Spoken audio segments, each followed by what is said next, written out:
반복되는 일상의 노선을 벗어나 타인의 교양에 올라타고 싶은 분들을 위해 준비했습니다.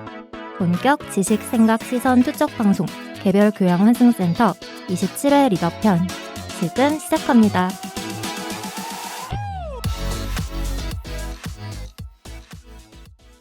안녕하세요. 안녕하세요. 반갑습니다. 반갑습니다. 자기소개하고 시작을 해보도록 하지요. 저는 정치사회와 문화 콘텐츠를 좋아하는 장빈둥입니다. 만물과 자연에 대한 관심이 깊은 안브리입니다. 세상 모든 비주류와 마이너 감성을 좋아하는 허유생입니다. 문화예술을 즐기는 따뜻한 인상주의자 김슨트입니다. 반갑습니다. 네. 반갑습니다. 잘들 지내셨는지요? 오랜만에 뵙네요. 그러니까요. 네, 저희가 에피소드는 꾸준히 올라가지만 녹음은 사실 오랜만에 하는 거라서 네. 오랜만에 얼굴을 뵙습니다. 제가 아파서 네. 제가 코로나에 걸렸습니다. 오미크론. 드디어 첫 번째 확진자가 발생을 했네요. 다 회복이 된 거죠? 완전히 회복이 됐고 지금 네. 걸린 지 한 3주가 지나서 네. 그러니까 증상이 있은 지는 3주가 지나가지고 네. 지금은 완전히 괜찮고요. 이제 격리가 끝나고 나서 한 3일은 또 자중을 했어요. 네. 근데 그 후에도 좀 걱정되는 거예요. 왜냐하면 지인들을 만나야 되는데 이게 나 때문에 또 걸리면 어떡하지 싶어가지고 막 검색을 해봤더니 그 걸린 후에 기간이 지나면 전염력이 약해진다고는 하더라고요. 그래서 조심은 해야겠지만 네. 너무 크게 걱정하실 필요는 없습니다, 여러분. 네. 다행입니다. 백신 몇 차까지 맞으셨죠? 저 2차까지 맞았고 3차를 코앞에 두고 맞을 필요 없겠네요. 그럼 이제. 3차가 갔더니 네. 그 격리 해제증 이런 걸 주더라고요. 그래서 맞아요. 그런 게 180일까지는 안 맞아도 네. 인증이 된다고 하더라고요. 맞아요. 그래서 그거 지나면 또 맞으라고는 하던데 일단은 면역이 생겼습니다. 걸리고 나면 이제 자연적으로 백신을 맞은 그런 효과가 생기는 건가요? 그렇죠. 백신보다 더 강한 아. 항체가 생겼겠죠. 아마. 오. 그러네. 거의 무적이 됐겠네. 그쵸, 그쵸. 슈퍼 항체. 그래가지고 소식을 듣고 좀 깜짝 놀랐던 게 저는 제 주변에서 직접적으로 걸린 사람은 처음이라서 네, 저도. 네. 최근에 그런 기사 있었잖아요. 주변에 코로나 걸린 사람이 없으면 친구가 없는 거다. 맞아요. 네. 감사합니다. 첫 번째 셔서. 김슨트가 살렸다. 그러네. 네. 하긴 너무 많이 걸리니까 요즘에. 그건 친구가 없어가지고 그런 거에 공감을 못했는데 순트님이 다행히 저희 셋을 모두 살리지 않았나. 맞습니다. 제가 살렸습니다. 네. 네. 그래서 저희 녹음 일정도 조금 차질이 있었는데 다행히 저희가 녹음을 조금 방송 에피소드 업로드 시기보다 좀 여유 있게 하는 편이라서 다행히 완치가 되고 나서 무사히 이렇게 녹음을 하고 있습니다. 네. 녹음이 조금 감사하게 여겨지는. 맞아요. 맞아요. 승트님 어쨌든 쾌차하신 거 축하드립니다. 그쵸, 예. 네네. 진짜 조심하세요. 그런데 네, 근데 조심한다고 안 걸리는 게 아닌 것 같더라고요. 맞아요. 그쵸. 예. 집에만 있었어요 그러면? 저 계속 집에 있었고 집에서도 방에서 그 올드보이처럼 네. 밥 넣어주시면 이제 군만두 드셨네. 군만두만 계속 드셨다고. 선택권이 없죠. 주시는 거 먹고 그 소독제 다 뿌려가지고 또 내보내면 문 앞에 엄마가 또 마스크 하시고 조용히 들고 가시고 뭐 했어요? 그 안에서? 아니, 근데 얼마나 있죠 격리를? 그 제가 혹시 몰라서 한 기간까지 포함하면 3주 가까이 한 것 같아요. 그러니까 원래는 3주를 방에만 거의 있었다고요? 네네. 원래는 10일이에요. 네. 2차까지 맞은 사람들은 10일인데 혹시 몰라서 네. 가족들한테 말하고 혼자 방에 있은 기간은 2주가 좀 넘는 것 같네요. 근데 방에 혼자 있어도 할 건 많더라고요. 그래요? 네. 뭘 하지? 아니 근데 원래 저번에 누워있는 걸 잘 못한다고 하셨잖아요. 맞아요. 저 같은 사람은 걸리면 이제 누워있으면 되니까 상관없는데 네네. 그 방에서 어떻게 돌아다니시는 건 어떻게 하셨어요? 그 방에서 또 누워있진 않았어요. 어떻게 했어요? 책상에 한참 앉아있나? 네. 한창 아플 때 빼고는 책상에 앉거나 아니면 바닥에 앉아가지고 바닥에 앉아요? 네. 뭐 보고 뭐 먹고 논문도 쓰고 그랬죠. 뭐 할 게 있었네. 네, 할 게 있기는 했어요. 다행입니다. 다른 분들은 뭐 하고 지내셨어요? 저는 최근에 재밌는 영화를 봤습니다. 오. 네. 킹메이커를 봤어요. 네. 재밌다던데. 굉장히 나름 괜찮았던 영화 같아요. 최근에 본 영화 중에 제일 괜찮았고 그 영화가 이제 그 수단이 중요한가, 네. 목적이 중요한가 이런 얘기가 나오거든요. 아. 그거 보면서 약간 빈센조 편을 떠올리면서 거의- 막간 홍보 들어가는 건가요? 관람객에서 유일하게 혼자 빈센조 생각하면서 나온 거 아닌가. 약간 관우 같은 인물인 것 같은데 킹메이커에 나오는 사람이 보지도 아니에요? 않고서. 보지도 않으면서. 아니 그냥 왠지 모르게 관우가 좀 떠오르긴 하네요. 아, 관은 모르겠고요. 하여튼 네. 빈센조를 떠올렸습니다. 네. 이게 잘 안 되는 것 같더라고요. 영화 아쉽더라고요. 자체는. 영화 네. 자체는 굉장히 만듦새도 좋고 네. 지금 나온 영화들 중엔 제일 좋은 것 같은데 좀 아쉬워요. 뭐 시기가 시기다 보니까 영화 가는 사람들이 많이 안 가기도 하고 뭐 이래서. 부르님은 뭐 하고 지내셨어요? 저는 머리를 잘랐습니다. 예, 너무 덥수룩해서. 이건 제가 자른 건 아니고요. 예, 샵에 가서 자르고, 네. 예, 깔끔하게 자르고. 그리고 요즘에 좀 그 전쟁 그 이슈가 좀 많잖아요. 네. 네. 전쟁이 뭐 일어나네 마네. 근데 그게 좀 궁금하더라고요. 우크라이나와 러시아가 도대체 무슨 관계길래 네. 몇 년 전에 그 크림반도 이슈도 있었잖아요. 맞아요. 네. 그래서 그 역사를 좀 찾아보고 예, 보통 유튜브로 보긴 했지만 네. 되게 재밌더라고요. 네. 그 부르님이 예전에 저희가 처음 만났을 때 관심사 공유할 때 역사도 얘기했었던 것 같은데. 오. 아 그래요? 저는 왜 기억이 안 나죠? 그래? 다른 사람인가? 아 그랬나? 하여튼 그래서 나중에 한번 다뤄보면은 네. 저희가 또 재밌게 다뤄볼 수 있을 전쟁이 것 같고. 안 일어났으면 좋겠어요. 맞아요. 네. 그렇죠. 뭐. 무섭더라고요, 저는. 그 이슈 때문에 뭐 경제도 말이 아니고 뭐 음. 이래가지고 저는 간만에 좀 콘텐츠를 즐기고 왔습니다. 오. 예전에 유승님께서 뮤지컬 얘기를 하지 않았습니까? 네네. 저 뮤지컬을 보고 왔어요. 오. 진짜요? 네, 지인의 뮤지컬을 딱 보고 왔습니다. 아, 와. 근데 제가 뮤지컬을 좀 꺼리는 이유 중에 하나는 네. 너무 좀 크고 공간도 넓고 이래서 잘 집중을 못하는 경향이 있었는데 이번에는 소극장에서 하는 뮤지컬을 보고 왔거든요. 너무 좋던데요? 그쵸. 깜짝 놀랐어요. 왜냐면 그 약간 배우들이 갖고 있는 열정이 저한테 바로 닿는 기분이 들어서 맞아요. 이래서 사람들이 보는 거구나 해가지고 굉장히 좀 감동적으로 보고 왔습니다. 제목은 뭐였나요? 제목이요? 네. 기억 안 나요? 제목 뭐였지? 감동적으로 보고 왔습니다. 뭐 하늘이 물드는 시간이었나 뭐 이랬던 것 같은데 지금 제가 봤을 때가 마지막 공연이어서 지금 하고 있지는 않고 아무튼 재밌게 봤습니다. 뮤지컬 처음 보신 거예요? 처음은 아닌데 네. 기억에선 다 잊혀져가지고 뭐 이거는 꽤 한동안 잊혀지지 않을 것 같다는 생각이 뭐 들었습니다. 그래서 나중에 진짜 뭐 다른 뮤지컬도 한번 봐야겠다는 생각이 들었어요. 네.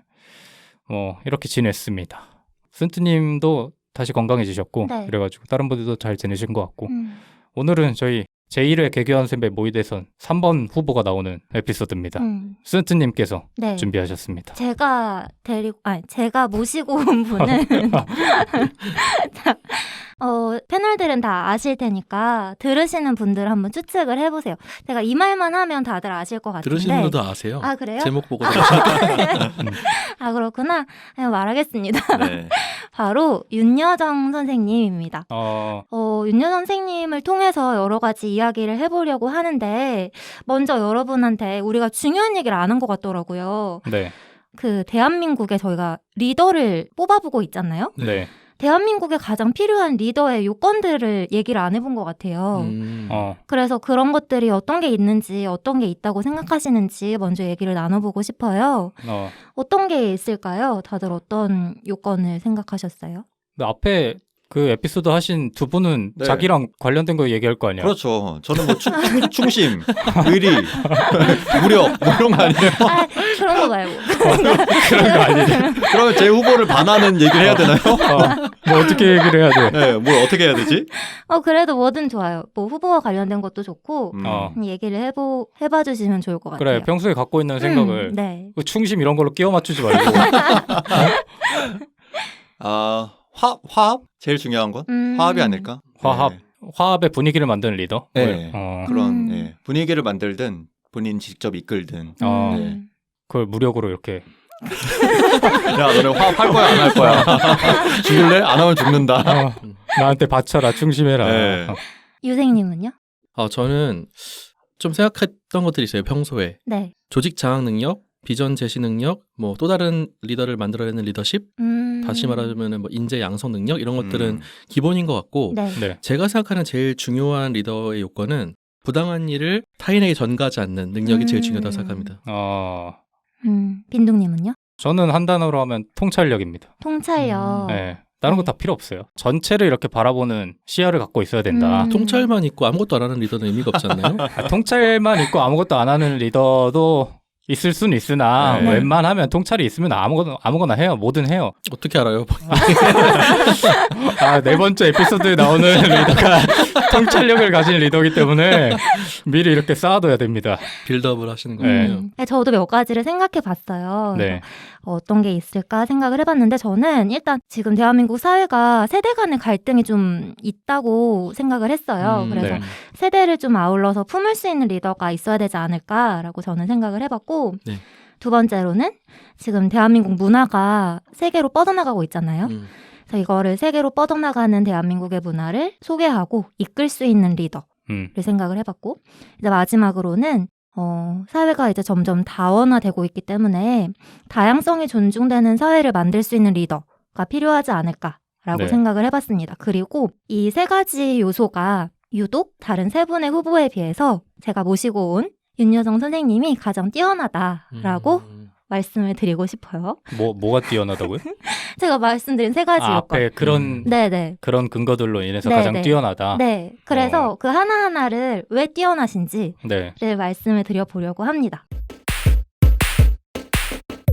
첫 번째로 다양성이 존중되는 사회를 만들고 그걸 통해서 미래를 이끌어 나갈 다양한 인재들을 길러낼 수 있는 리더가 바로 윤여정 선생님이다 라고 시작을 해보겠습니다. 네. 이 윤여정 선생님은 다들 아시잖아요. 네. 네. 다들 아시겠지만 생각보다 제가 조사를 해보니까 굴곡진 삶을 살아오셨더라고요. 지금 저희가 생각하는 몇 가지 연상되는 단어들이 있을 텐데 그것보다도 더 굴곡진 삶을 사셨구나라는 걸 느낄 수가 있었어요. 네. 윤여정 선생님이 이화여고를 나오셨어요. 근데 그 당시에 되게 명문 고등학교라고 합니다. 지금도 명문으로 알고 있는데 네. 그때는 더 명문으로 쳐주는 고등학교였는데 이 학교에서 그 대학 수능 시험을 잘 못 보셨나 봐요. 네. 그래서 대학교를 한양대학교를 가셨는데 창피했다고 말씀을 하시더라고요. 몸부셔가지고 좋은 대학교 아닌가요? 한양대? 되게 좋은 대학교죠. 그럼 당시에는 뭐 위상이 어땠는지는 제가 잘 모르겠지만. 근데 뭐 평소에 자기 성적보다는 덜했다 뭐 이런 얘기겠죠. 그랬던 것 같아요. 그래서 말씀하시기로는 그 학교에서 이화여고에서 한양대학교로 같이 간 친구가 없어서 너무 창피했다라고 표현을 하셨더라고요. 그래서 한양대학교에 진학을 하셨는데 이때가 1966년도예요. 네네. 이때 방송 프로그램을 도와주는 아르바이트를 하시다가 네. 이제 신종 직업인 탤런트가 있다는 걸 알게 되신 거죠. 그래서 그때 이순재 선생님이 네. 이제 서울대학교 출신의 연기자셨는데 그분을 보고 윤여정 선생님이 저런 직업도 할만한 직업이구나. 그리고 이순재 선생님 같은 분도 하는 거 보니까 괜찮은 직업인가 싶어가지고 이제 공채 시험을 보셨다고 합니다. 그래서 탤런트 공채 시험에 합격하셔서 탤런트가 된 후에 이제 연기자의 길로 들어서신 거죠. 그런데 지금 이제 윤여정 선생님의 풍채를 보면 되게 우아하고 아름다우시잖아요. 네. 근데 그때는 전형적인 미인상은 아니셨다고 해요. 그러니까 아름다우셨는데 전형적으로 막 그때 트로이카 이래가지고 문숙 선생님 네. 뭐 이렇게 몇 분이 계시더라고요. 네. 그래서 그런 분들과 이제 상대적으로 봤을 때는 전형적으로 미인상이 아니셨는데 그래서 그런지 맡게 되는 역할이 되게 한정적이었다고 해요. 그래서 제가 퀴즈를 하나 내드려 볼게요. 윤여정 선생님의 젊은 시절의 출연작과 배역을 말씀을 드릴 텐데 이 중에 아닌 게 하나 있거든요. 아닌 거 하나를 찾아내주시면 됩니다. 네. 1번 영화 화녀에서 자신을 유린한 이들을 상대로 복수극을 펼치는 하녀. 2번 드라마로는 최초 방영된 장희빈 속의 악녀 장희빈. 네. 3번 영화 에미에서 딸을 잃게 만든 사람들을 찾아가 차례로 살해한 후에 법의 심판을 기다리는 싱글맘 홍여사. 네. 4번 드라마 목욕탕집 남자들의 전업주부 맏며느리 장영자. 5번 드라마 사랑과 야망에서 여주인공을 발탁하는 디자이너 송혜주. 끝이에요? 네. 근데 뭐 이거는 빌모를 알면은 답이 나오는. 알아요? 아세요? 아니요, 몰라요. 난 들으면서 그래, 대충은 아니까. 들으면서 이걸 어떻게 알아? 이 생각했는데. 그냥 뭐 대충은 아니까. 맞춰보세요. 일단 제가 아는 걸 선택지에서 지우고. 네. 뭘 알아요? 일단 화녀. 그다음에 보기 뭐 있었죠? 그 에미. 네. 에미 나왔던 거. 장희빈, 화녀 장희빈. 정답은 장희빈. 저는 장희빈. 장희빈. 예. 네. 장희빈 하셨던 걸로 알고 있는데. 근데 배역이 뭐였는지 모르겠네요. 배역을 꼴 수도 있어요? 그쵸? 그래요? 저는 그냥 일단 장희빈 가겠습니다. 나도 장희빈이라고 생각했는데. 저는 목욕탕 찐 남자들. 오. 맞아요? 정답이 있습니다. 정답은 네. 목욕탕 찐 남자들의 전업주부 맏며느리가 아니고 둘째 며느리. 이렇게 보면 어떻게 하나? 수능 시험도 이렇게 안 꼰다. 왜냐하면 제가 하고 싶었던 말이 힌트가 있었어요.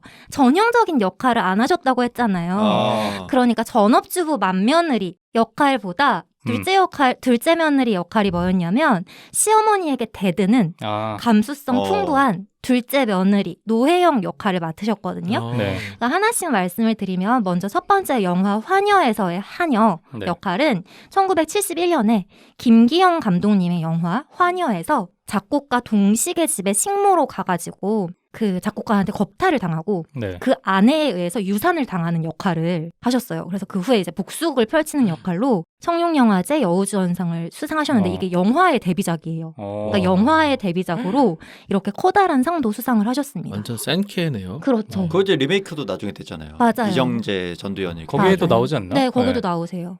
그리고 두 번째로는 장희빈의 장희빈인데요. 이때 드라마 장희빈에서 악녀 장희빈의 역할을 맡으셨는데 이 역할이 우리가 흔히 그리는 드라마에서의 악녀 장희빈으로서의 표본이 창조되었다고 표현을 많이 하더라고요. 그래서 장희빈 역할도 맡으셨고요. 세 번째로는 영화 에미에서 딸을 잃게 만든 사람들을 찾아가서 차례로 살해한 후에 법의 심판을 기다리는 싱글맘 홍여사 역할은 1985년도에 하셨는데요. 1985년도에 그런 줄거리면 되게 파격적이네요. 그렇죠. 그때도 충격적인 소재여가지고 되게 파란을 일으킨 작품이고요. 이게 이혼 후에 돌아오신 윤여정 선생님의 복귀작이에요. 영남스? 네. 공교롭게 그 조영남 편도 이제 그러니까요. 신채님이 하시고 추억의 영남스. 그래서 이 영화도 제24회 대종상 작품상을 수상한 작품이고요. 보면 되게 파격적이거든요. 되게 파격적이고 그 당시로서는 또 충격적인데 지금 봐도 충격적인 작품이에요. 파격적이라는 게 뭐 선정적이라는 거예요? 아니요. 잔인하고 소재 자체가 이 살해하는 그런 줄거리가 포함되어 있어서 여성이고 엄마가 이제 악당을 살해한다라는 그거 자체만으로도 파격적이고 충격적이더라고요. 보셨어요? 저는 보다가 못 보겠어서 껐거든요. 그 정도로 파격적이야? 제가 또 그런 걸 유독 못 보는 것도 있기도 하고 그렇습니다. 그리고 목욕탕 찐 남자들에서는 아까 말씀드렸듯이 둘째 며느리였고요. 그리고 마지막으로 드라마 사랑과 야망에서는 여주인공을 배우로 발탁하는 당찬 여성 디자이너 역할을 또 맡으셨어요. 이거는 1987년도에 역할이셨습니다.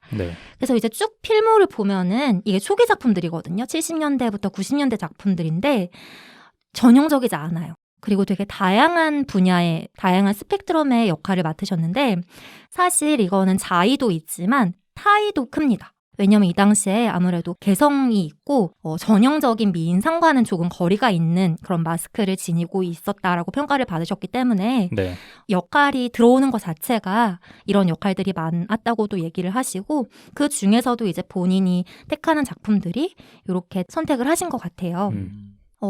초반에는 그래도 드라마에서라든지 영화에서라든지 들어오는 작품들도 꽤 많았다고 하시는데 이제 이혼을 하시잖아요. 11년 동안 플로리다에서 이제 결혼 생활을 하신 후에 이혼을 하신 다음에 들어오시는데 그 후에는 더 들어오는 작품이 없었다고 해요. 그래서 그 후로는 선택권이 많이 없었고 생계를 위해서 연기를 하시는 경우가 많았는데 그러다 보니까 이제 주인공 그리고 좀 멋있는 역할 보다는 좀 독특한 역할 그리고 주인공 옆에서 조연인데도 개성이 있는 역할을 많이 맡게 되신 것 같습니다.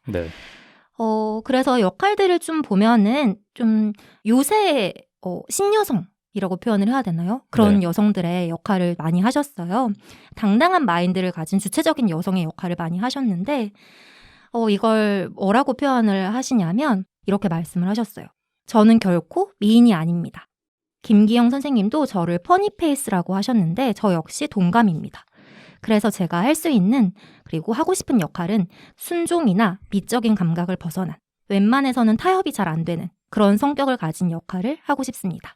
라고 말씀을 하셨어요. 네. 그러니까 본인이 할 수 있는 역할을 정확히 알고 계시고 그리고 본인이 하고 싶은 역할을 거기에 맞추기도 하면서 변화시키면서 발전을 해 나가셨다고 말씀을 드릴 수 있을 것 같습니다. 네. 이게 이미지상으로는 최근에 와서 그런 역할을 많이 맡았구나라고 생각이 들었는데 네. 원래부터 그런 연기를 쭉 해오셨고 네네. 근데 어떻게 보면 이제 와서 약간 빛을 발하는 게 좀 안타깝기도 한 것 같은 그런 느낌도 드는데 네네. 예전에는 뭐 그런 연기를 했을 때 반응이 엄청 막 스포트라이트를 받고 이러진 않았을 거잖아요. 전혀 네. 아니었어요. 네. 지금은 저희가 딱 봤을 때 되게 멋있다. 네. 전형적이지 않은 길을 걸어온 그분의 인생이 어떻게 그럴 수 있지 대단하다 이렇게 보잖아요. 근데 그때는 그 대중의 비난과 적개심이 네. 엄청났다고 해요. 그렇죠. 그래서 어떻게 저런 여자가 드라마에 나올 수 있냐. 어떻게 저런 역할을 하는 그 배우가 나올 수 있냐 하면서 방송국에 항의 전화를 그렇게 걸었대요. 저 여자 좀 나오지 말게 해라. 꼴 보기 싫다. 네. 라고 막 항의 전화도 걸고 걸어가시면 비난도 옆에서 막 하시고 지금으로 치면 악플이 그때는 이제 현장 반응이잖아요. 네. 그래서 실시간으로 이제 들으시면서 걷기도 하시고 해서 쉽지 않은 길인데 그런 길을 걸어오신 것 같습니다. 물론 이게 돈이나 타의에 의한 선택이 이런 필모를 만들어갔다고 볼 수도 있는데요. 네. 그런데 또 특이한 것은 윤유정 선생님이 이후에도 이름을 떨치는 배우가 된 후에도 자의에 의한 선택으로도 전형적이지 않은 길을 지금도 걸어가고 있다는 게 저는 또 멋있더라고요. 그 후로 이제 본 작품 중에 혹시 기억나는 역할이나 윤유정 선생님의 모습 있으세요? 전 죽여주는 여자였나? 네. 그거 극장에서 본 기억이 있어요. 네네. 그때도 소재가 조금 파격적이었거든요. 네. 그 뭐 보신 분들은 아시겠지만 그 어디냐 그 공원 있잖아요. 파고다 공원에서 이제 네네. 바카스 나눠주는 그 할머니를 주제로 나온 영화인데 제가 본 그 윤여정 선생님의 영화 중에는 처음 본 그 주연의 영화였거든요. 네. 윤여정 선생님이 주연이었던. 그래서 그때 조금 놀랐던 기억이 있어요. 아 이렇게 연기를 하시는 분이구나 하면서. 네. 저는 돈의 맛, 네, 돈의 맛에서 되게 파격적인 역할이셨잖아요. 네. 네. 뭐 영화 파격적이네요. 네. 네, 영화의 뭐 흥행 성패와는 상관없이 전 되게 인상 깊게 봤고 약간 연기력 논란이 있었던 영화가 하나 있어요. 네. 그것만이 내 세상이라는 영화 있었는데 아, 네네. 거기서 너무 사투리가 어색하다 이런 네. 말씀도 들으셨긴 했는데 네. 네. 저는 되게 좋게 봤거든요. 네, 정말 어머니 같다라는 느낌을 받기 때문에 친근감 있게 다가와서 저는 되게 인상 깊게 봤던 작품이었어요. 네. 그것만이 내 세상이 어떤 영화죠? 누구 나오는 영화죠? 이병헌이랑 박정민 박정민 배우. 나왔던 아, 네. 그 박정민이 피아노 천재. 네. 그렇게 나온 영화요. 네. 부르님은요? 저는 지금 필모를 보고 있는데 네. 뭐 꽤 많이 봤더라고요. 뭐 이것저것 뭐 주연급은 아니시지만 나왔던 거 본 거는 꽤 있는데 네. 제일 인상 깊었던 거는 미나리인 것 같아요. 예, 요거 빼놓기 힘들죠. 네. 예, 요걸로 많이 주목을 받으셨고 네. 세계 무대까지 진출을 하셨고 수상까지 하셨으니까 네. 그쵸. 이거 보면은 진짜로 한국 할머니 외국인들은 뭐 제가 외국인이 아니니까 정확히는 그 감정을 헤아릴 수 없지만 외국인이 되게 이질적으로 생각하는 그런 한국 할머니의 모습이 있대요. 이 미나리에서 보여주는 네. 네, 그런 걸 정확히 캐치하고 보여주지 않았나 영화에서. 네. 그러니까 약간 영화에서 아이 같은 할머니의 모습으로 나오잖아요. 네. 그런 모습을 좀 이질적으로 봤다는 평을 아니요, 그런 거라기보다는 네. 어떤 그 할머니가 주는 정이라고 해야 되나? 한국식 물론 정? 그러니까 저도 그게 좀 이상한 게 외국 할머니라고 정이 없지는 않지 않을까 이런 생각이 있으니까. 근데 그런 걸 좀 이질적으로 생각한다고 하더라고요. 되게 신기한? 혹시 이런 걸까 한번 유추는 해보면 네. 그 미국으로 처음 건너왔을 때 막 바리바리 막 먹을 거 싸워가지고 뭐 멸치며 뭐 밤이며 이렇게 싸워서 네. 주잖아요. 그리고 애기한테 씹다가 주고 그 진짜 네네. 한국에서는 옛날에 진짜 그렇게 많이 했잖아요. 근데 네. 그런 부분을 아마 이질적으로 생각하는 게 아닐까 외국인들은. 거기는 막 더치페이 하나? 아니, 저 뭐 씹다가 주고 그러진 않지 않을까라는 이제 최소한 그 정도는 아닐 거다. 네. 이런 식으로 추측을. 그렇죠. 그러니까 약간 그런 거 아닐까요? 외국에서는 뭐 그 메인 메뉴를 먹어도 덜어서 먹잖아요. 네. 근데 한국에선 더 다 이렇게 푹푹 퍼먹는 그런 문화적인 차이에서 오는 네. 그런 더 친근함과 친밀함 그런 게 느껴진 게 아닐까. 네. 맞아요. 네, 지금 말씀해주신 작품들처럼 전형적이지 않은 역할들이 많은데 제가 기억에 남는 거는 바람난 가족이라는 영화가 있었어요. 네. 거기서 시한부인 남편을 두고 네. 바람을 피우는 그 어머니 역할을 맡으셨거든요. 저는 그게 되게 충격적이었거든요. 그리고 이재용 감독님의 여배우들에서 그게 맞다. 되게 다큐멘터리 형식의 영화였는데 60대 여배우로 또 나오셔가지고 그때도 저는 되게 신기했어요.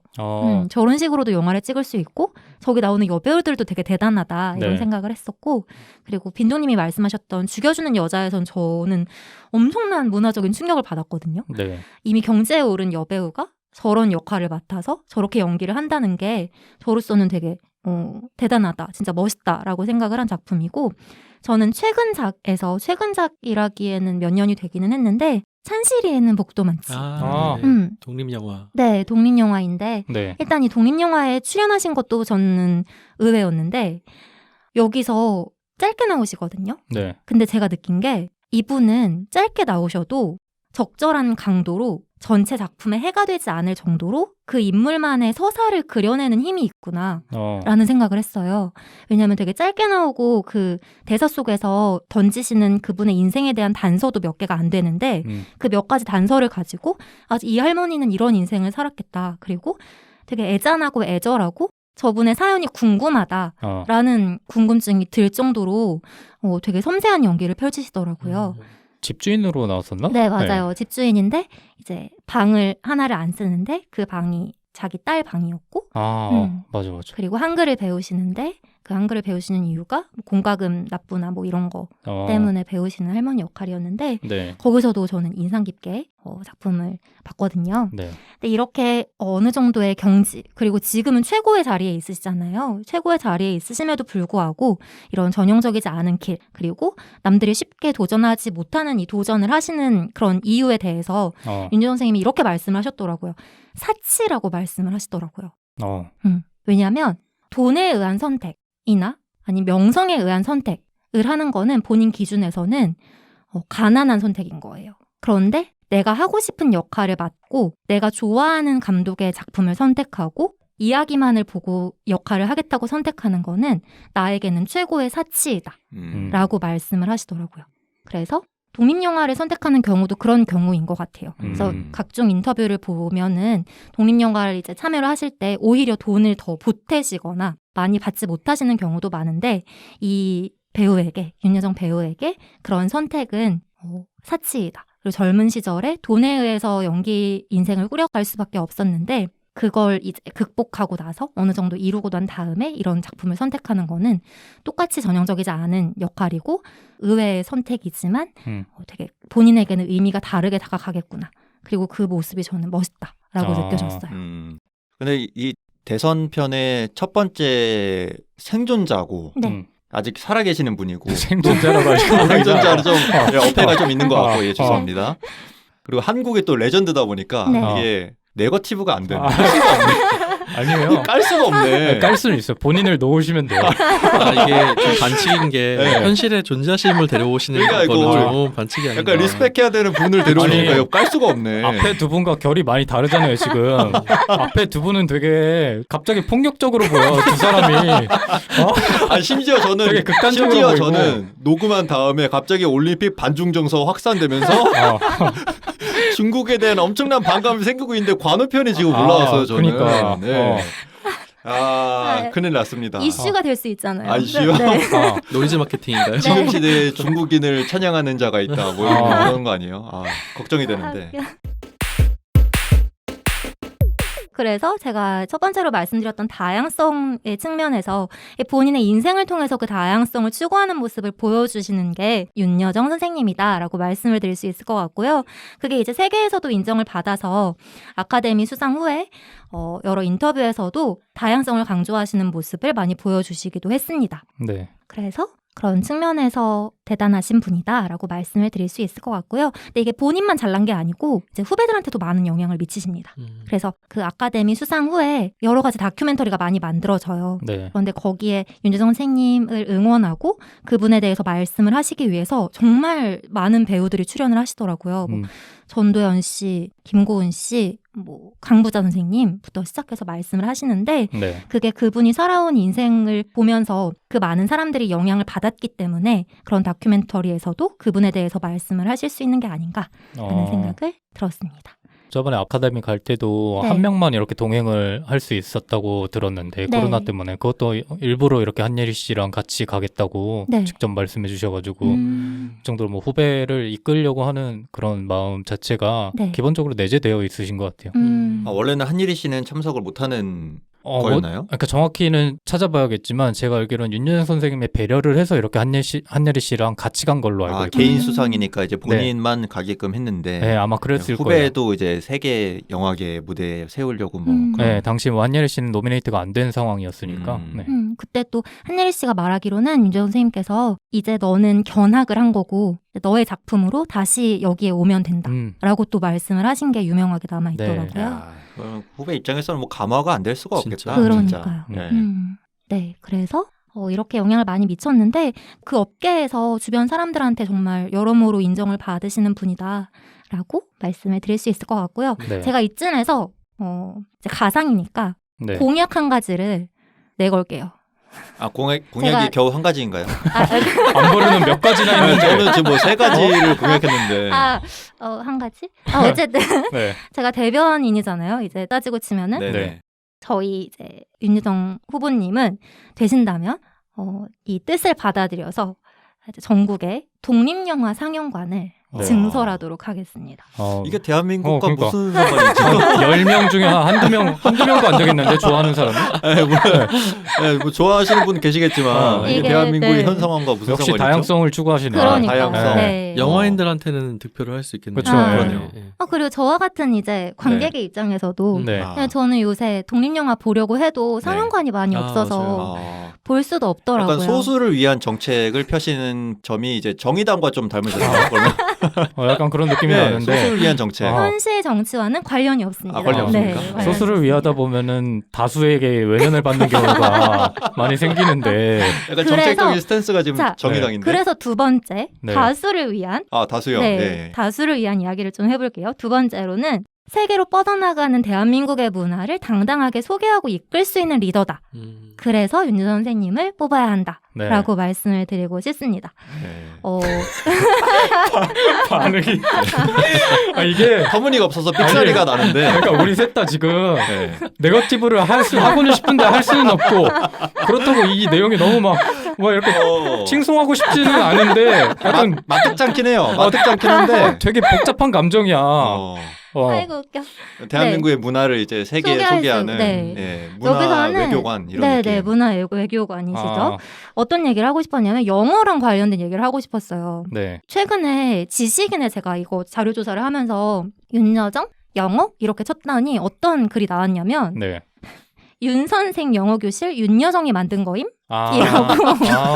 진짜 그렇게 오해할 수 있겠다. 지금 한번 검색해 보세요. 있거든요. 네. 지식인에 이렇게 있을 정도로 영어 실력이 대단하세요. 맞아요. 근데 이게 어려운 영어를 구사하시는 게 아니고 쉬운 영어를 구사하시는데 위트가 있고 자신감이 있으시니까 듣는 입장에서는 되게 통쾌한 영어다라고 맞아. 받아들이게 되더라고요. 그게 진짜 어려운 건데. 네. 그래가지고 그 시상식에서 영국 시상식이었는데 시상 수상 소감에 뭐라고 얘기를 하냐면 영국인들을 일컬어서 스노비쉬라는 표현을 하셨어요. 네. 근데 이게 콧대 높은 그리고 속물 같다라는 뜻이거든요.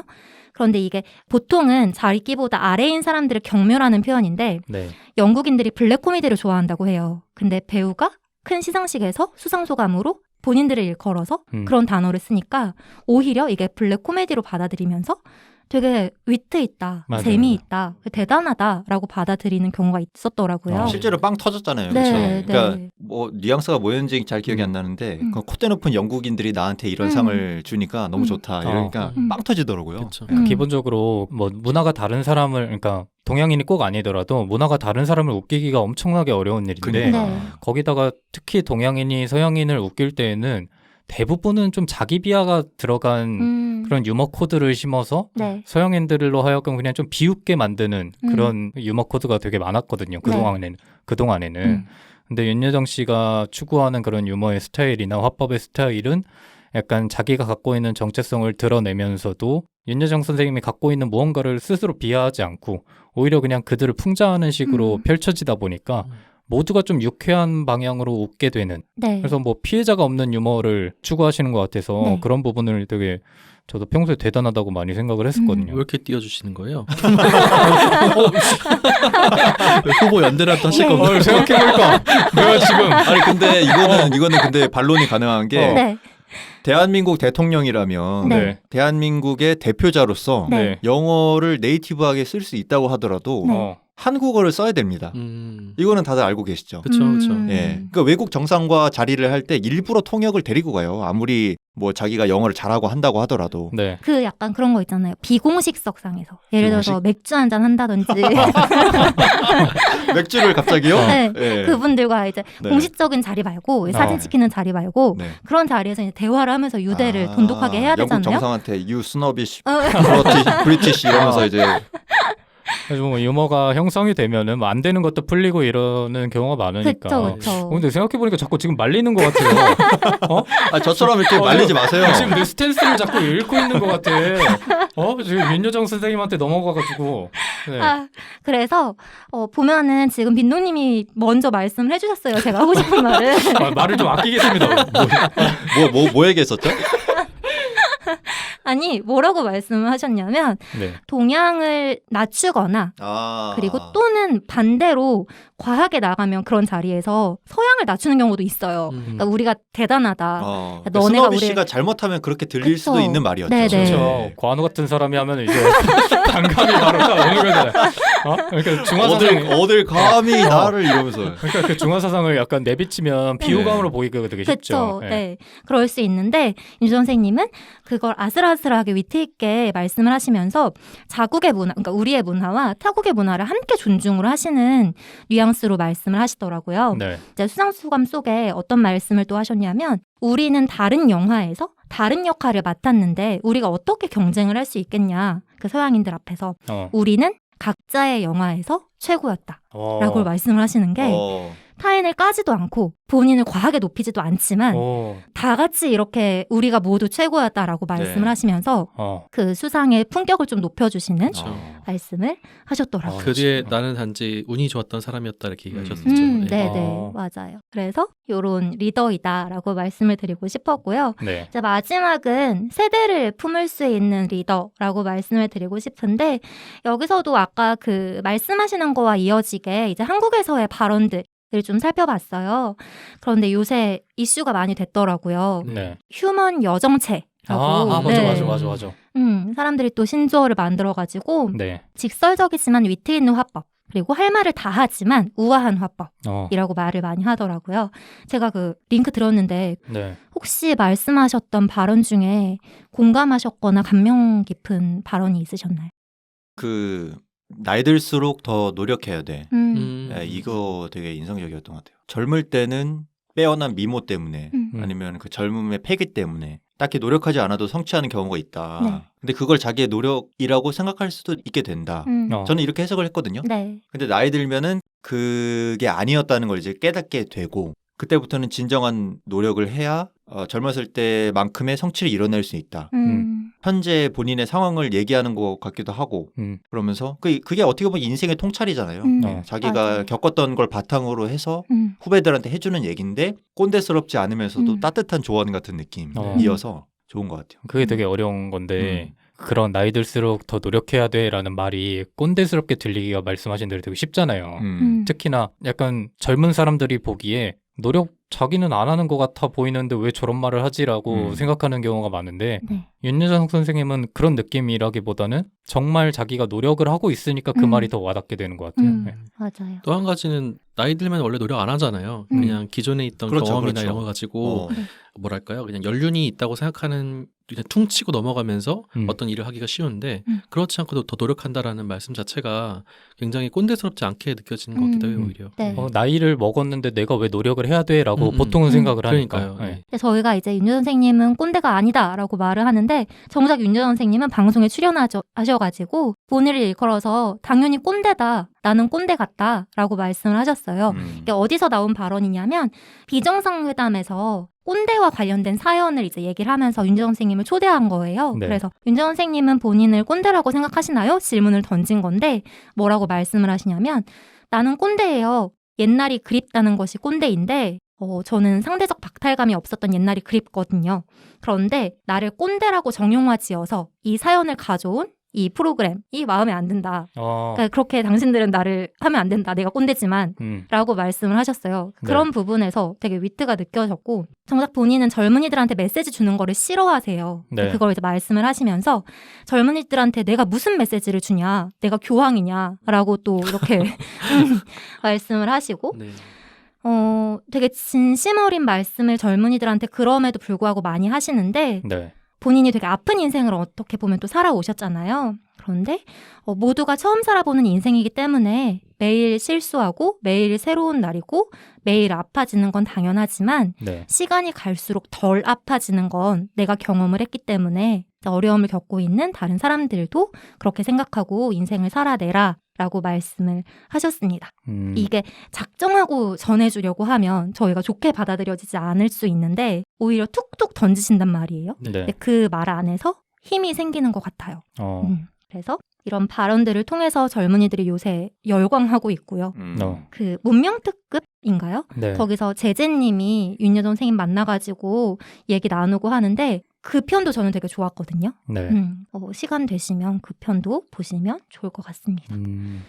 제가 어른들을 보면서 그런 생각을 자주 하는 편은 아닌데 좀 네. 친해지고 싶다는 생각이 많이 들어요. 네. 그 예능에서도 많이 그 무슨 프로그램이지? 윤식당? 예. 그런 데에서 또 보면은 그 젊은 친구들이 되게 같이 놀고 싶어하고 일부러 웃기려고 노력하고 그분 앞에서 네. 그런 모습들이 그분이 불편했으면 전혀 나올 수 없는 행동이라고 생각을 하거든요. 네, 네. 불편하지 않게 대해주면서도 약간 같이 입고 싶어지게끔 만들어주는 그런 분인 것 같아서 네. 확실히 그러니까 문화예술인이시다 보니까 네. 네. 종합적인 어떤 통찰력도 있으신 것 같고 네, 네. 문화적인 측면에서 굉장히 자신만의 연륜도 많이 쌓으셨고 그래서 문체부 장관 정도 하시면 되지 않을까? 저한테는 국방부 장관이라고 하시더니 이번엔 또 문체부 장관이 나오네요. 아, 괜찮아요. 빈센조는 그것도 못하기 때문에. 빈센조는 딱 그거예요. 뭐 그 경호실장. 근데 지금 제가 들으면서 직관적으로 드는 생각은 네. 약간 지금 감성에 치우친 정치를 하고 있다. 네. 정치는 감성으로는 안 되거든요. 그러니까 현실에서 조금 동떨어져 있다. 네. 네. 그러니까 위로하고 따스하게 안아주는 그런 네. 매력은 있지만 정치인의 중요한 덕목 중에 하나입니다. 근데 많은 행정과 이런 걸 다 하기에는 감성만으로는 부족하다. 그렇죠. 이게 여러분이 오해가 있으신데 제가 약간 그래서 그렇지 네. 저희 후보님은 아니에요? 아주 냉철하십니다. 아, 그래요? 근데 무엇보다 이런 분이라면 저는 대선에 안 나서실 것 같다. 라는 의미에서 그럴 수도 거기서 있겠네. 일단 그래. 가장 큰 허들이 있다. 자기가 교황이 아니라고 얘기하시는데 겸손하시고 이런 분이. 여러분 지금 가상 대선이에요. 그런 자리에는 나서지 않지 않으실까. 자, 그 세대를 아울러 품을 수 있는 요소 중에 또 하나가 여러 가지에 대한 도전이에요. 네. 아까도 잠깐 말이 나왔는데 일단 제가 먼저 눈에 띈 거는 이분의 패션 감각이에요. 패션 감각이 왜 도전이냐면 그 나이대에서는 보통 입지 않는 옷들, 보통 입지 않는 브랜드를 많이 도전하시거든요. 아, 그래요? 네, 국내 브랜드 많이 입으시나요? 국내 브랜드 많이 입으시고 그런 네. 합격입니다. 네. 그런 합격이에요.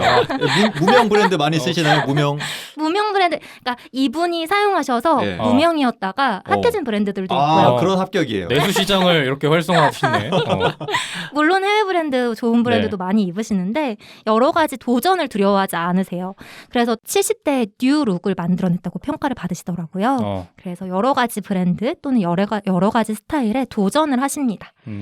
그리고 이렇게 많이 말씀을 하세요. 젊은 애들의 옷을 따라 산다 나는. 그래서 옷 잘 입는 김민희의 옷을 나는 따라 사고 그리고 어느 누가 예쁜 옷을 입고 오면 그게 어느 브랜드인지 물어봐서 따라 산다라고 말씀을 많이 하시는데 전 그것도 쉽지 않은 발언이라고 생각하거든요. 네. 근데 그런 말들을 하시면서 옷을 잘 입기로 소문나신 배우이십니다.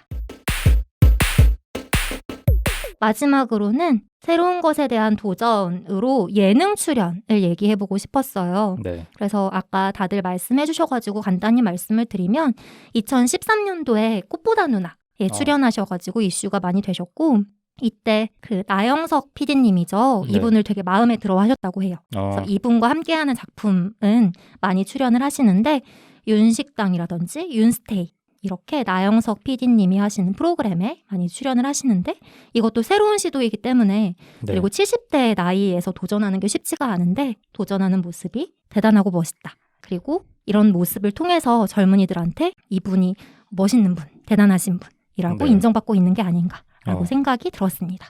사실 나이가 들면 새로운 경험을 하거나 도전하기가 쉽지가 않잖아요. 네. 여러분들 많이 하는 편이에요, 도전? 도전 안 하죠. 그쵸?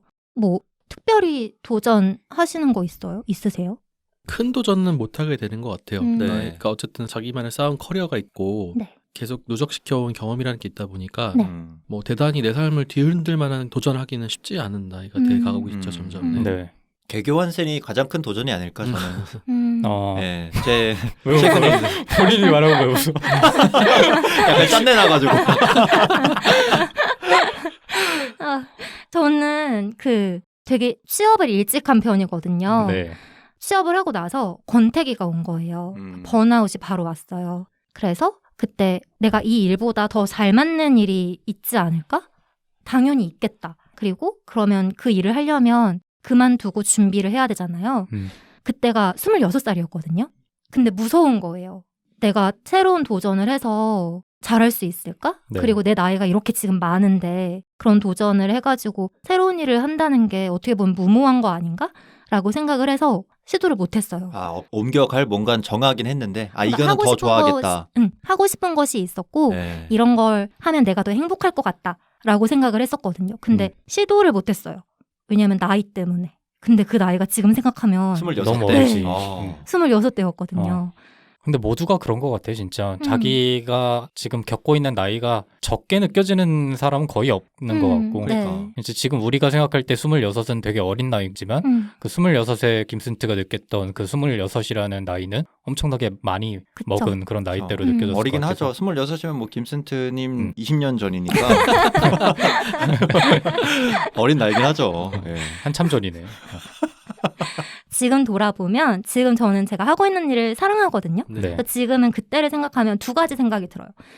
그만두지 않기를 잘했다. 좀 더 버티기를 잘했다. 네. 라는 생각이 드는 동시에 내가 새로운 일 했어도 되게 잘했을 것 같은 거예요.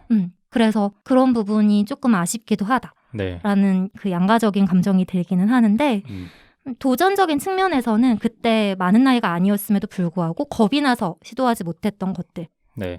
많은데 보통 사람들은 다 한두 가지씩은 있잖아요. 그런데 윤준호 선생님은 도전하는 것을 물론 그분도 두려우시겠지만 행한다라는 것이 저는 대단하게 느껴졌습니다. 그래서 이분에 대해서 조사를 하면서 과연 젊다는 게 뭘까? 나이로 측정되는 거 말고 네. 젊다는 게 뭘까라는 생각이 들면서 사실 여러분이 나이 때문에 망설이실 것 같아서 나이로만 젊음을 판단하는 건 아니다. 그래서 윤여정 선생님을 뽑아야 한다라고 말씀을 드리면서 급발진을 여기서. 근데 뭐 딱히 한 게 없는데 1시간이 훅 간 것 같은 느낌이 들긴 하네요. 뭐 좋은 사람이네. 그거 네. 끝나면 될 것 같은데. 좋은 분위기긴 한데. 예. 근데 제가 이 조사하면서 확신한 것은 있어요. 네. 빈센조와 설마 여기 관우는 안 들어가겠죠? 아니야, 관우. 말하긴 했어. 빈센조와 관우보다 네. 더 표를 많이 획득하겠구나. 이건 아니다. 이거 진짜 아니다. 근데 되게 마음이 편하다. 셋을 깔고 가는 느낌이라 마음이 편하다. 과연 그럴까요? 두고 봅시다. 근데 확실히 앞에 두 후보와는 결이 많이 다르긴 하네요. 네. 그러네요. 그래서 뭐 이게 사표 같은 거를 조금 주울 순 있겠으나 과연 메인 후보로 등극할 수 있을지는 좀 고민인데. 그리고 그 직업적 특성을 좀 생각해 봐야 될 것 같아요. 윤여정 선생님은 어쨌든 배우신데 네. 그러니까 일종의 한 명 한 명이 프리랜서잖아요. 네. 네. 그러니까 다양한 도전을 하실 수 있었던 건데 그게 저희한테 주는 울림이 있겠으나 그것은 핑계입니다.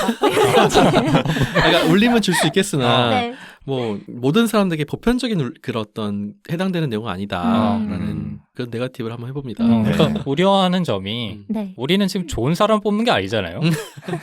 집단을 이끌 수 있는 맞아요, 리더의 맞아요. 자리에 적합한 사람을 뽑는 건데 네. 윤여정 선생님이 뭐 그런 집단을 이끈 경험이 없었다라는 얘기를 하는 게 아니라 앞선 두 분에 비하면 그런 점에서는 조금 부족하지 않나, 경험이 적지 않나. 갑자기 또 띄워주네. 나는 이 부분에서는 좀 우려할 점이 있고 그다음에 또 한 가지 더 우려되는 점은 그런 게 있어요. 네. 예전에 리더 편을 하면서 잠깐 제가 말했던 것 같은데 네. 구성원들이 네. 좋은 사람이 위에 있으면 안 따르는 경우가 많아요. 그게 조금 우려가 돼요. 그런데 여러분, 만만하게 볼까 봐. 여러분 이제 저희가 프로그램상이라든지 그분의 들려오는 얘기들에 따르면 따르는 분이 되게 많아요. 따르는 분이 많죠. 네. 하지만 이게 좀 이기심이 발동하는 그런 집단에서도 그런 존경심이 유지가 될까라는 조금 우려점이 있는데 통솔을 해야 되는 리더가 됐을 때 실제로 그러니까, 막 너 이렇게 해 이렇게 하고 통솔을 해야 되는 자리가 그런 됐을 거죠. 때 리더는 항상 그 선한 선택만을 할 수가 없잖아요. 그렇죠. 네. 카리스마도 있어야지. 악한 선택을 했을 때 밑에 사람들이 그걸 잘 받아들이냐 받아들이지 못하냐의 차이인데 윤여정 선생님은 평소에 너무 선하셔. 그리고 되게 아니야? 선한 이미지 아닙니다. 아, 그래요? 네. 선하지 아니에요. 않답니다. 선한 여기서 이미지 끝내도록 아니고 하겠습니다. 카리스마자입니다. 아니 근데 이게 되게 웃긴 게 이렇게 반박을 하는데 그 사례는 앞에 아무것도 제시를 안 해주시고 그냥 무조건 아닙니다만 하니까 이게 약간 신뢰가 안 가. 뭔가 그 사례를 앞에 제시를 해줘야 되는데. 그리고 아까 이게... 분야 얘기를 하셨는데 이 윤여 선생님을 따르는 그 무리들이 많아요. 그래서 그런 모임들이 많은데 그 모임에 정말 갖가지 분야의 전문가들이 속하고 있더라고요. 예를 들면 그 선거 캠프 같이 그 물리과학자 정재승 씨와 그런 젊은이들 몇몇과 사적 모임을 많이 가지고 계시고 권위자에 의한 호도, 권위자에 의해서 설득을 하려는 시도. 그런 전문가들을 많이 거느리고 계시기 때문에 그런 분야적인 측면에서는 걱정하시지 않으셔도 되고요. 우리가 모르는 거다. 기우다. 네, 그렇죠. 더 말씀을 드리면 좋겠지만 시간상으로 더 말을 들어도 알겠습니다. 네. 다 안 좋게 볼 거기 때문에. 뭐 준비한 거 다 얘기하신 거예요, 그러면? 아주 많지만 여기서 이제 갈무리를 하도록 하겠습니다. 더 뭐가 많지만 시간 때문에 어쩔 수 없이 여기서 그치겠다. 저도 그랬어요. 근데 빈센조는 아닌 것 같은데. 뭐 어쨌든 그러면 여기까지인가요? 뭐 마지막 어필이라도 하시죠. 뽑아주세요. 내가 지금 이렇게 제 자리에서 보면은 세 분의 표정이 보이는데 순트님을 제외한 나머지 두 분은 전혀 설득이 되지 않은 것 같은 그런 표정을 하고 있어서 각자 후보가 생각하고 있는 거예요 지금. 그렇지.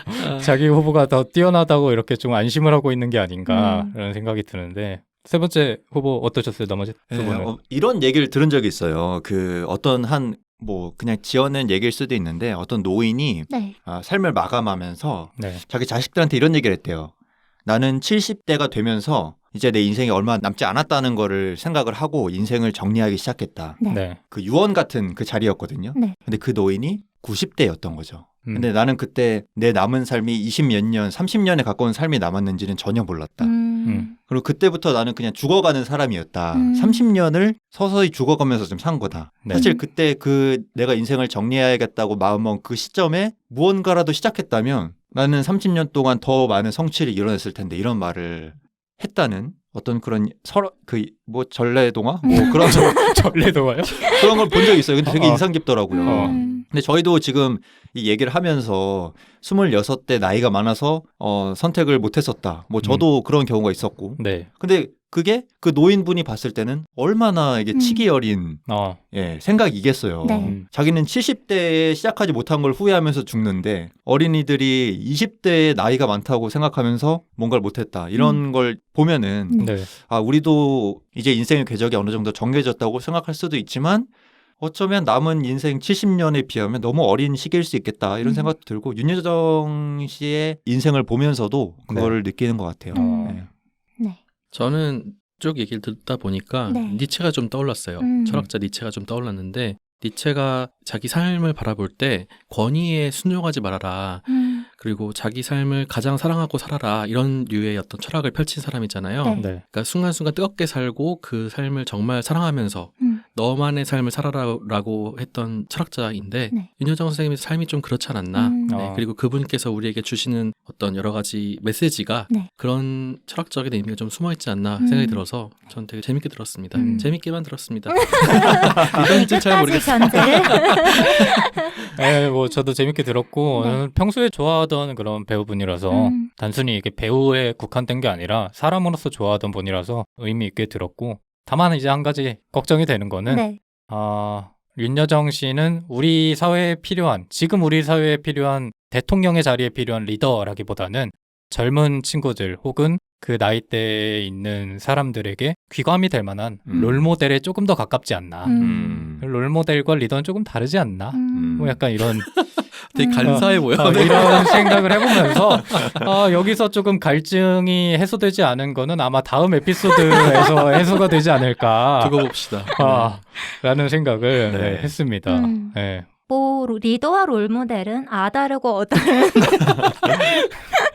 그런 뉘앙스 차이니까요. 네. 네, 윤 선생님 저도 조사하면서 저는 깊이 알지는 못했는데 이걸 쭉 조사하니까 이상하게 새로운 것을 많이 해보고 싶고 많이 지금부터라도 내가 해보고 싶던 거 빨리 시작해야 되겠다 이런 마음이 많이 들더라고요. 네. 그래서 그런 면에서 젊은이들 뿐만이 아니고 이제 동년배 사람들에게 롤모델이자 이끌어갈 수 있는 리더가 되실 수 있지 않을까라는 네. 생각을 해보면서 네, 이번 편 마쳐보도록 하겠습니다. 알겠습니다. 예, 말씀 잘 들었고 오늘 뭐 윤여정 선생님이 좋은 분이라는 건 모두가 다 아는 사실이니까 그렇죠. 네. 이번 얘기를 들으면서 윤여정 선생님에 대해서 조금 더 자세히 알 수 있는 시간이 아니었나 생각을 해보면서 3번 후보 네. 윤여정 선생님의 에피소드는 여기서 마치도록 하고 네. 다음에 이제 4번 후보로 제 차례입니다. 네. 제가 다시 판을 한번 뒤집어 엎어보겠다는 약속을 드리면서 네, 그럼 오늘 고생하셨고 다음 주에 다시 뵙겠습니다. 고생하셨습니다. 수고하셨습니다. 감사합니다.